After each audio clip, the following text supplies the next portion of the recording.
আমিও আমার বউরে তালাক দিয়ে দেব। কি? তুমি যখন তোমার মেয়ের ওর সাথে সংসার করতে দিবা না, তাহলে একই হিসাবে তুমি আমার সাথে সংসার করতে পারো। আমার সাথে সংসার করতে পারবা না কেন? কি হয়েছে? কি সমস্যা? কারণ আমিও আমার লগে একই কোম্পানিতে সুইপারের কাজ করি। আমার মাইয়া এই সুইপারের সাথে সংসার করব না। আপনি ওগর ডিভোর্সের ব্যবস্থা করেন। মা সুলতানা, তোমার সিদ্ধান্ত কি? তুমিও কি এটাই চাও? জি চেয়ারম্যান চাচা, আমি মইরা গেল এই সুইপারের সংসার করুন না। আমার আব্বা সরল সহজ মানুষ, তারে ভুলায় ভালায় এ লোক আমারে বিয়া করছে। আমি তার সাথে এক মুহূর্ত সংসার করুন না। ডিভোর্স দেওয়ার ব্যবস্থা করেন। তাইলে আর দেরি করার দরকার নেই, ডিভোর্সের ব্যবস্থা করে। ও তো ঠিকই কইছে, ও সুইপারের সাথে সংসার কেন করবে? আসলে আমি চাইছিলাম বিয়ের আগে সবকিছু খোলাসা করে কইতে, সেটাই আমি কইছিলাম ওরে। সত্য কথা বলার কারণে এখন তো আমি শাস্তি পাইতেছি। তোমরা দুইজন যখন এটাই চাও, এখানে তোর কথা থাকতে পারে না। এখানে কাজী সাহেব আছে, তিনি সবকিছু জানেন। যেভাবে বলেন সেভাবে করো, সুন্দরভাবে ঝামেলাটা সেরা ফেলো। এগুলা সরানো ঠিক না। আমরাও আর কোনো ঝামেলা করতে চাই না। কাজী সাহেব কোথায় সই করতে হইব আপনি কইয়া দেন, আমার মাইয়া ওইখানে তাড়াতাড়ি সই করে দিব। কাগজপত্র তো সব রেডি আছে, খালি একটা সই দিলে হয়ে যাবে। এই যে মামুন, এইখানে একটা সই দেন। জি কাজী সাহেব দেন, আমি সাইন করে দিতেছি। কাজী সাহেব কাগজ তেলে আর একটা তৈরি করে, আমিও আমার বউরে তালাক দিয়ে দেব। কি? এই সুইপারের জন্য আপনি আমার এত বড় কথা বললেন? ওই যেরকম প্রবাসী রেমিটেন্স যোদ্ধা, আমিও সেরকম প্রবাসী রেমিটেন্স যোদ্ধা। তুমি যখন তোমার মেয়ের ওর সাথে সংসার করতে দিবা না, তাহলে একই হিসাবে তুমি আমার সাথে সংসার করতে পারো। আব্বা তোমার মাথা নষ্ট হয়ে গেছে? আম্মার সাথে তুমি কত বছর ধরে সংসার করতেছো? হ্যাঁ, আর হঠাৎ করে এই সমস্ত কথা বলছো। আম্মার সাথে সংসার করতে পারবা না কেন? কি হয়েছে? কি সমস্যা? সংসার করতে পারবো, কারণ আমিও একজন। আব্বা থাক না, এগুলার নতুন করে বলার দরকার নেই। জামাই তুমি আমারে থামাও না, আজকে আমারে বলতে দাও, কারণ সত্যটা সবার জানা দরকার আছে। শোন না, যেই কারণে আজকে জামাইরে তোরা সবাই মিলে এত অপমান করতেছ, সেই কারণের অংশীদার কিন্তু আমিও। কি করতেছো আব্বা? তুমি অংশীদার মানে? তোমার আর তার মধ্যে কিসের মিল? তুমি তো সব বিদেশের বাড়িতে শেখের বাড়ির ম্যানেজার, আরে একটা সামান্য সুইপার। বুঝলাম না, কইতেছো কি তোমরা? তোরা সবাই জানো যে আরব দেশে আমি এক শেখের বাড়িতে ম্যানেজার ছিলাম। তোরা বুঝান্তি। আসল কথা হইল যে আমিও জামাইয়ের লগে একই কোম্পানিতে সুইপারের কাজ করি। আমার খুব লজ্জা লাগছে, এই জন্য আমি তো করে বলতে পারি। আর এখন তো দেখতেছি তোরা এই সুইপারের কামটা হয়ে এত ছোট করে দেখো, যেই অসম্মান করছস তার। অথচ দেখ, আরব দেশে বৈশা এই সুইপারের কাম করে আমি যেই টাকা ইনকাম করছি, সেই টাকা দিয়ে কিন্তু তোরা বাড়ি বানাইছস, লেখাপড়া শিখছস, বড় হয়েছস, খাওয়া দাওয়া করছস, চিকিৎসা করছস। মাসের পর মাস যে টাকা ইনকাম করে তোমাকে পাঠাইছি, সেটা ওই সুইপারের কাম করে পাঠাইছি। বিশ্বাস করি না আমি বিশ্বাস করি না আপনি বিদেশে গিয়ে সুইপারের কাজ করতেন। এই কথা আমি বিশ্বাস করি না। তুমি বিশ্বাস না করলে কিছু করার নাই, কারণ আমি বিদেশে সত্য সত্যই সুইপারের কাম করছি, অনেক কষ্ট করছি। কিন্তু যখন তোমাকে দুজনের চেহারা আমার চোখের সামনে বাইরে উঠছে, তখন সব কষ্ট আটকে আবার কামে চলে গেছি। মাস শেষে যখন বেতনের টাকাটা তোমাদের পাঠাইতে পারছি, তখন অনেক আনন্দ লাগছে, শান্তি পেয়েছি।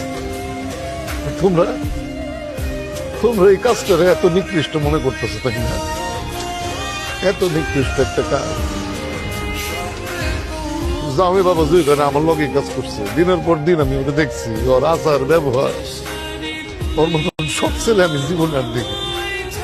সেই জন্য আমার মনে হয়েছে যে ওর সাথে যদি মায়েরা বিয়ে হয়, তাহলে আমার মায়ের সারা জীবন সুখে থাকবে। কিন্তু আমি তো বুঝতে পারিনি তোমরা কাম দিয়ে জামাই বাবা বিচার করবা, মন দিয়ে বিচার করবা, বুঝতে পারিনি। সুলতানার মা, আর তুমি যেই কাজের লাইগা তোমার মায়ের সংসার ভাঙতেছিলা, সে একই কাজ তো তোমার স্বামীও করে। আসলে আমরা সবাই এই বিদেশ যাওয়া মানুষগুলার টাকাটা দেখি, তারা যায় টাকা পাঠায়, আমরা আনন্দে থাকি। তো তাদের যে কষ্টটা, সেটা আমরা একবারও চিন্তা করি না। এখন তাহলে তোমার মায়ের যে কারণে তুমি ডিভোর্স দেওয়াইতেছো, সে একই কারণে তুমিও তোমার স্বামীর ডিভোর্স দিয়ে দাও। ঠিকই কইছেন চেয়ারম্যান সাহেব, ঠিকই কইছেন।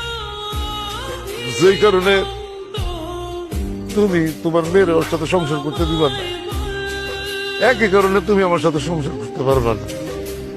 একটা কথা জানো, বিদেশে বাঙালিরা অনেক কষ্ট করে, ওরা যখন যে কাম পায় সেই কামটাই করে, কাম ছোট না বড় এটা কেউ বিচার করেন না। কিন্তু আমাদের দেশে তোমাকে প্রথম কিছু মানুষ কাম দিয়া মানুষকে বিচার করে, মন দিয়া করে না। আব্বা তুমি আমার লজ্জা দিতেছো কেন? এত কথা কওয়ার দরকার নেই আব্বা। তোমরা যারা বিদেশে যাও পরিবার পরিজনকে ভালো রাখার জন্য তো যাও, একটা ভালো চাকরি পাইবা এই আমরা আশা করি। কিন্তু প্রবাসী কত কষ্ট করে তোমরা টাকা উপার্জন করে তোমাদের পরিবারে ভালো রাখো, এটা এ সম্পর্কে তো আমাদের কোনো ধারণা নাই। আব্বা আমার মাফ করে দিও। আমি আম্মা আমরা সবাই টাকার অহংকারে সব ভুলে গেছি, মাফ করে দিও। সুলতানা ঠিকই কইছে। আমি আমার মায়ের কথা চিন্তা কইরা তার কথা কোনোদিন চিন্তা করি নাই। জামাই বাবাজির কথাও চিন্তা করি নাই। জামাই বাবাজি আমাকে ভুল হয়ে গেছে, তুমি আমার মাফ করে দিও বাবা। আম্মা, আমার কাছে মাপ চাইতেছেন কেন? আমি তো আপনার ছেলের মতো, আমার কাছে মাপ চাই আর আমার অপরাধী বানাই না। আসলে আম্মা, আমরা যারা প্রবাসী থাকি আমরা তো কোনো সময় নিজেদের চিন্তা করি না, সবসময় দেশের চিন্তা করি, নিজের বাপ মা ভাই বোনের কথা চিন্তা করি। আসলে প্রবাসী কি আমরা সবাই যে খুব ভালো কাজ করতে পারি সেটা না, আমরা যে কাজটাই করি ভালোবাসা করি, সেটা ছোট হোক আর বড় হোক। কারণ আমাদের মাথায় সবসময় চিন্তাই থাকে মার মুখে হাসি ফুটানো, বাবার মুখে হাসি ফুটানো, ভাই বোনদের মুখে হাসি ফুটানো। সুইপারের কাজ হোক আর অফিসের কাজ হোক, আমরা বড় করে দেখি না, আমরা সবসময় দেশের চিন্তা করি। আর বউ, এটা ঠিক যে আমি ভুল করছি, বিয়ের আগেই তোমার জানানো উচিত ছিল। আমি ভাবছিলাম বিয়ের পর তোমার সবকিছু খুলে কমো, তুমি হয়তো মানে নেবা, আমারই ভুল হয়ে গেছে। আপনি এসব কি কইতাছেন? আপনি আমার মাফ করে দেন। আমি না যাই না বুঝে আপনারা অনেক খারাপ কথা কইছি, অনেক অপমান করেছি, যেগুলো করা আমার উচিত হয় না। টাকার অহংকারে আপনার মতো একটা ভালো মানুষকে অনেক দূর করছি। আপনি আসলে একটা রত্ন, আপনার মতো রত্নরে আমি চিনতে পারি নাই, আমি পায়ে ঠেলছি। আপনি আমার খুব করে দেন। বাবা, বৌমা যখন এত করে কইতেছে, বৌমা তুই মাফ করে দে, এইবার তোরা সুখে সংসারটা কর। বাবাজি, আমার মায়েরা ছোট মানুষ, তুমি মাফ করে দিও, নতুন করে আবার সবকিছু শুরু কর। এবার কিন্তু সবাই আমারে লজ্জা দিতেছে, আমি কিন্তু সত্যি সত্যি লজ্জা পাইতেছি।